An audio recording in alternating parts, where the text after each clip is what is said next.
বানাচ্ছি আর কি। আর আমি একটা লম্বা গ্যাপ নিয়েছিলাম আর কি সিনেমার জন্য। সাকিব ভাইকে একটা গল্প শুনিয়েছিলাম। তো ওনার গল্প এবং প্রেজেন্টেশন পছন্দ হয়েছে, সেটার জন্য আমি একটা লম্বা সময় টাইম নিয়েছিলাম। এখন প্রযোজকদের সাথে মিটিং চলতেছে, হয়তো এটা খুব তাড়াতাড়ি হয়ে যেতে পারে, বাট প্রযোজক কনফার্ম হয়নি এখনো। স্ক্রিপ্ট খুব কম লিখি আর কি। আমি স্ক্রিপ্ট লিখলে এটা সিনেমা হয়ে যায়, তখন নাটকও বানাতে পারি না, সিনেমাও বানাতে পারি না বাজেটের জন্য। তো আমি 2.5 বছর পরে অলমোস্ট স্ক্রিপ্ট লিখলাম, গল্প লিখলাম। তো আমার কাছে ভাল লাগতেছিল না এখন যে ধরনের স্ক্রিপ্ট। আমার কাছে মনে হচ্ছে যে আমাদের দেশে স্ক্রিপ্ট রাইটিং এর একটা খুব সংকট চলতেছে আর কি। একই একটা ফরম্যাটের মধ্যে, কন্টেন্ট ফরম্যাটের মধ্যে আমরা পড়ে গেছি। মানে লাভ স্টোরি একটা কন্টেন্ট ফরম্যাট হয়ে গেছে, থ্রিলার পাশের দেশের একটা কন্টেন্ট ফরম্যাট হয়ে গেছে, মেকিং এটা একটা কন্টেন্ট ফরম্যাট হয়ে গেছে। হয়তো বাজেট বেশি থাকলে ওইটা ডিউরেশনটা বেশি, ওইটা ওটিটি বলে চালাচ্ছে। তো ফিল্মে আমি যেহেতু পড়াশোনা করছি, আমি ওখানে শিখছি যে প্রত্যেকটা জিনিসের আলাদা ল্যাঙ্গুয়েজ।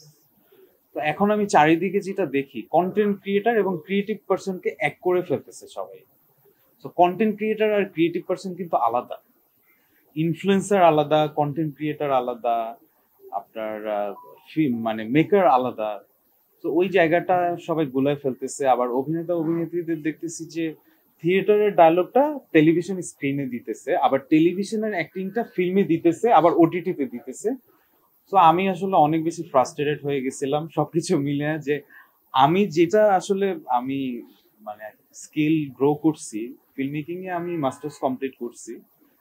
তো ওখানে আমি এখানে এসে একটা বড় ধাক্কা খাই যে আমি আসলে এখানে মনে হচ্ছে যে আমি কিছুই জানি না আসলে এটা কি হচ্ছে। এখানে ল্যাঙ্গুয়েজ আলাদা, অ্যাপ্রোচ আলাদা, প্রফেশনাল প্রডিউসার নাই। তো আমি আমাদের এই প্রজেক্টের ইমরুল সামাদ ভাইকে আমি স্পেশালি থ্যাঙ্কস দিব, যে আমার প্রডিউসার। আমি ফার্স্ট টাইম বাংলাদেশে, যেটা আমার মনে হয়েছে, উনি একদম প্রফেশনাল প্রডিউসার। কেন? উনি আর্টিস্ট রিকোয়ারমেন্টটা বলে নেয়, উনি টেকনিক্যাল টিম রিকোয়ারমেন্টটা বলে নেয়, উনি শুধু স্টোরিটা দেখছে এবং আমার প্রেজেন্টেশনটা দেখছে। তো ওনার কাছে মনে হয়েছে যে এই স্টোরিতে কে যাবে এটা ডাজেন্ট ম্যাটার, এবং এটার যেই বাজেট লাগবে ডাজেন্ট ম্যাটার। মানে ওনার কাছে মোরাল অফ দ্য ব্যাপার হয়েছে যে আমাদের স্টোরি টেলিং, আমাদের স্টোরি, আমাদের প্রেজেন্টেশন এবং আমাদের স্ক্রিন প্লে, আমাদের স্ক্রিপ্ট, এই ব্যাপারটা উনি আমাকে অ্যাপ্রুভ করার পরে ফার্স্ট টাইম আমি যেটা পড়াশোনার মধ্যে পেয়েছিলাম, যে প্রডিউসার আসলে একটা প্রডিউসার উৎপাদন করবে, সেই উৎপাদন করার জন্য একজন ডিরেক্টর লাগবে, যে সবগুলা মশলা এক করে লাইক সেই। সো ওই জায়গাটা আমি ফার্স্ট টাইম 11 বছর ক্যারিয়ারে এই প্রথমবার পেলাম আর কি। তো আর এছাড়া ইনভেস্টরদেরকে আমরা প্রডিউসার বলি আমাদের দেশে। তো কন্টেন্ট ক্রিয়েটরদেরকে আমরা জার্নালিস্ট বলি আমাদের দেশে। মানে আমরা যারা ক্যামেরা দিয়ে কন্টেন্ট বানায় তাদেরকে আমরা সিনেমাটোগ্রাফার বলি, তারা কিন্তু কন্টেন্ট ক্রিয়েটর, তারা কিন্তু সিনেমাটোগ্রাফার না। তো এরপরে আরেকটা ব্যাপার ছিল যে নতুনদেরকে নিয়ে বাজেট পাওয়া যায় না, পোস্ট প্রোডাকশন করা যায় না, প্রপার মেকিং করা যায় না। তো সব চ্যালেঞ্জ মিলিয়ে আমি অনেকদিন পরে লাস্ট আমি বানাচ্ছি আর কি। আর আমি একটা লম্বা গ্যাপ নিয়েছিলাম আর কি সিনেমার জন্য। সাকিব ভাইকে একটা গল্প শুনিয়েছিলাম। তো ওনার গল্প এবং প্রেজেন্টেশন পছন্দ হয়েছে, সেটার জন্য আমি একটা লম্বা সময় টাইম নিয়েছিলাম। এখন প্রযোজকদের সাথে মিটিং চলতেছে, হয়তো এটা খুব তাড়াতাড়ি হয়ে যেতে পারে, বাট প্রযোজক কনফার্ম হয়নি এখনো। তো আমার কাছে মনে হয়েছে যে এই মুহূর্তে যদি আমি একটা এই মুহূর্তের গল্প বলি, তো কোনোটা কপি পেস্ট না করে বা ইনফ্লুয়েন্স না হয়ে, তো আমার কাছে যেটা শর্ট অ্যানালাইসিস করে মনে হয়েছে যে এই মুহূর্তে সবচেয়ে ভ্যালুয়েবল ব্যাপার হয়েছে ইনফ্লুয়েন্সারদের মধ্যে এবং কন্টেন্ট ক্রিয়েটারদের মধ্যে, যেটা সেলিব্রিটিরাও এটা বিট করতে পারেনি।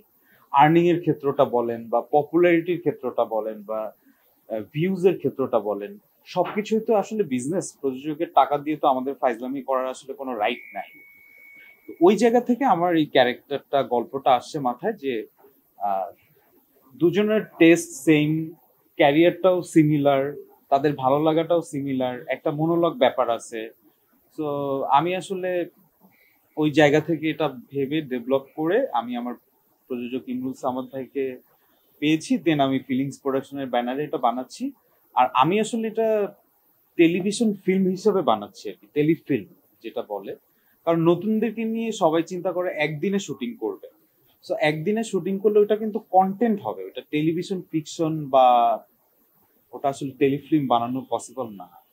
তো এখানে যেহেতু CG, VFX, animation, motion graphics, তো অনেক কিছু থাকবে এবং মিউজিক থাকবে, অরিজিনাল ব্যাকগ্রাউন্ড স্কোর থাকবে। সেই জায়গা থেকে আমার কাছে মনে হয়েছে যে আমি টেলিভিশনে অ্যাপ্রোচ করি একটা প্রাইভেট টিভি চ্যানেলের কাছে যে আমি এইটা বানাতে চাই। সো ওখান থেকে অ্যাপ্রুভাল পাওয়ার পরে আমি প্রযোজক কনফার্ম করে দেন আমি আসলে কাজটা করি।